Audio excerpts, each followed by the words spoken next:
नमस्कार दोस्तों, मैं हूं आपका दोस्त सुरेंद्र पांडे और मैं आप सभी का वीकली मार्केट एनालिसिस में एक बार फिर से स्वागत करता हूं। सबसे पहले तो मैं बात करूंगा कि डेली मार्केट एनालिसिस और वीकली मार्केट एनालिसिस में डिफरेंस क्या है। जब भी आप इंट्राडे की बात करते हैं ना, तो वहां पे ट्रेंड की उतनी इंपॉर्टेंस नहीं होती है। बाजार नीचे जाएगा तो भी आपको ट्रेड करना है, बाजार ऊपर जाएगा तो भी आपको ट्रेड करना है।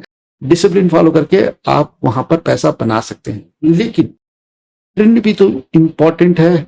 और वो कैसे पता चलेगा? वो हमेशा हायर टाइम फ्रेम में पता चलेगा। आपकी जानकारी के लिए बता दूं कि लास्ट 3 वीक से मैं आपसे कह रहा हूं कि टाटा बुलिश है। 24,500 से चिल्ला रहा हूं कि बाजार यहाँ पे जा सकता है, और अगर आप ध्यान देंगे तो 25,400 का हाई लग चुका है।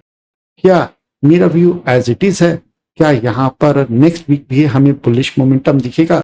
इंट्राडे की बात तो ऑफकोर्स करेंगे, मंडे का क्या ट्रेड सेटअप रहेगा, लेकिन आप थोड़ा सा अगर यहाँ पर ध्यान देंगे तो आप एक अच्छी ट्रेंड राइडिंग स्ट्रेटजी को भी फॉलो कर सकते हैं। वहां पर भी पोजिशनल में पैसा बना सकते हैं। खैर, स्क्रीन पे ध्यान दीजिएगा, वीकली चार्ट है और ये चार्ट आपके साथ मैंने 2 हफ्ते पहले शेयर किया था, जिसमें मैंने आपको सिर्फ 25,200 तक वेट करने के लिए कहा था। 25,200 ब्रेक कर जाएगा तो हमें एक फ्रेश मार्केट स्ट्रक्चर मिल जाएगा। अगर आप ध्यान दोगे तो ये ऑलरेडी बुलिश बाजार था, यहां पर एक करेक्शन आया, डबल बॉटम बना और प्रीवियस स्विंग हाई फिर से ब्रेक हुआ। ठीक है, ये एक साइन है कि इस हाई के ब्रेकआउट के बाद हमें एक और अच्छा मोमेंटम मिलेगा। अगर मैं XABCD की बात कर लूं तो यहाँ पे जो टारगेट आ रहे हैं वो हैं, फर्स्ट टारगेट 25,851 और सेकेंड है 26,498, यानी ऑलमोस्ट हम अपना प्रीवियस ETH ब्रेक कर देंगे, जिसकी संभावना इस समय सबसे ज्यादा है।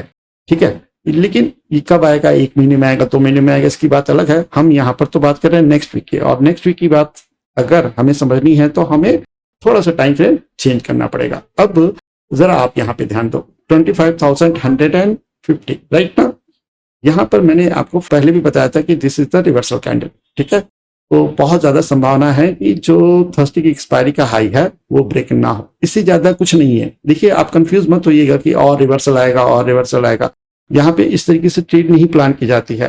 बाजार में जब भी बुलिश मोमेंटम चलता है तो कई बार इस तरह की कैंडल्स बनती हैं, थोड़ा बहुत नीचे भी जाता है, लेकिन एट द एंड बाजार ऊपर ही जाता है। तो ये रिवर्सल कैंडल देखकर ये ना सोचें कि यहाँ से बाजार फिर से गिर जाएगा। हमें भी यहाँ पे इस रन का एक हॉल्ट, यानी ये ट्रेंड जो है ये थोड़ी देर आराम कर सकता है, इससे ज्यादा नहीं। हाँ, आप हाई मार्क करके रखो। ठीक है, 25,450 है, 25,500 क्लोजिंग है, करीब 327। 25,500 ब्रेक हुआ तो आपको फिर से एक अच्छा अपसाइड मूव दिखने को मिलेगा। सपोर्ट है आपका 25,100। नेक्स्ट वीक में ये सबसे ज्यादा इंपॉर्टेंट सपोर्ट रहेगा, और हाई है 25,500। अब आप जाकर इस कैंडल के साथ इस लेवल को मैच कर पाएंगे कि आखिर किस तरीके से मैंने इस रेंज को निकाला। क्लियर? अब बात कर लेते हैं इंट्राडे की। इंट्राडे के लिए आपको ध्यान देना पड़ेगा। पीछे मैं इन सब ट्रेंड लाइंस को डिलीट कर देता हूं, और अब हम यहाँ पर इस लेवल की बात करेंगे। 386 है। ठीक है, और डाउन साइड में लेवल है आपका यहाँ पर 25,279। तो आप मान के चलो मोटा मोटा 25,400। ठीक है, 25,400 के ऊपर थोड़ा सा स्कैल्प मोड पे रखिएगा 450 तक, और 450 ब्रेक हो जाता है तो फिर 500 और 600 के टारगेट आपके खुल जाएंगे। डाउन साइड में 25,272 है, ये ब्रेक हुआ तो वापस हम 200 तक जा सकते हैं। यानी नेक्स्ट वीक में, ठीक है, इस रेंज के अंदर हमें कंजर्वेटिव ट्रेड्स प्लान करना है, और ऐसा इसलिए है क्योंकि हमें ट्रेंड 25,500 के ऊपर ही मिलेगा। तो अगर बाजार ट्रेंड के साथ नहीं है तो आप कंजर्वेटिव ही रहा करें। अगर आप कंजर्वेटिव नहीं रहेंगे तो आपके लॉसेस के चांसेस वहां पर सबसे ज्यादा हो जाएंगे। ये हमारा मंडी का ट्रेड सेटअप है।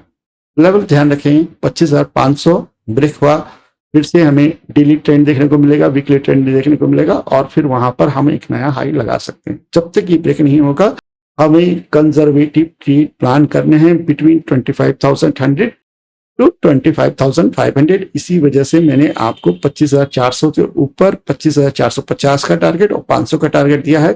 25,270 के नीचे आपके 25,200 के टारगेट हैं। अब बात करते हैं बैंक निफ्टी इंडेक्स की। देखिएगा बहुत मैनिपुलेटेड इंडेक्स है इस समय, और इसका एक ही रीजन है, जब से वीकली एक्सपायरी खत्म हो गई है, पहले भी करता था लेकिन पहले थोड़ी मरम्मत कर देता था, थोड़ा राहत दे देता था।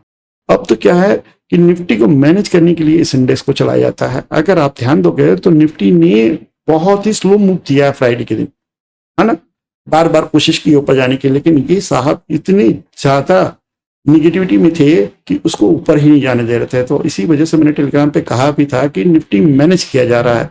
तो जब भी इस इंडेक्स को ट्रेड करें तो बहुत बड़े रन के लिए ना ट्रेड करके, आप देखोगे तो समझ में आ जाएगा, कभी बहुत बड़े मूव के लिए ट्रेड ना करें। यहाँ पे डिसिप्लिन सबसे ज्यादा जरूरी है। अभी आप देखोगे तो 55,494 के आसपास हम क्लोज हुए हैं। 55,600 हमारा लेवल है, 55,600, जिसके ऊपर ये जो सुनवाई है ना, वो हमारा फर्स्ट टारगेट रहेगा 750, और उसके बाद हमारा 838। ये दो टारगेट हमें दिखने चाहिए।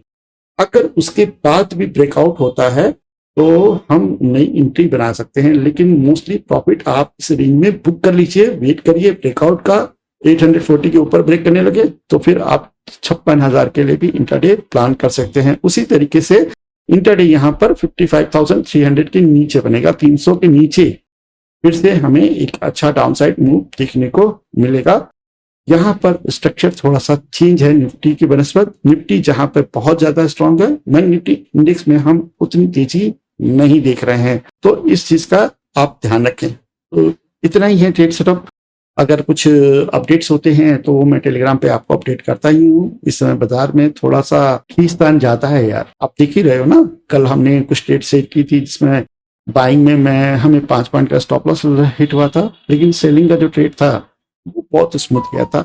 और इसका एक ही रीजन है, ये जो खींचतान हो रही ना, ये जो घिसट घिसट के जा रहा है ना, इसी की वजह से सेलर को फायदा हो रहा है। अगर आप देखोगे ना तो लास्ट 2 वीक से सेलर ही डोमिनेट कर रहा है। तो इस तरह की बाजार भी आती है जहां पर सेलर्स का बोलबाला होता है, कभी बाजार आएगी जहां पे बायर्स का बोलबाला होगा। मेन चीज है इन दोनों ही कंडीशंस में जो कॉन्ट्रा ट्रेडर्स हैं वो सरवाइव करना सीखें। बस इतना ही नोट के साथ मैं आज के एनालिसिस को क्लोज करता हूँ। उम्मीद करता हूँ कि आपको आज का वीडियो पसंद आया होगा। मिलते हैं नेक्स्ट वीडियो में। थैंक यू, नमस्कार, धन्यवाद, जय हिंद।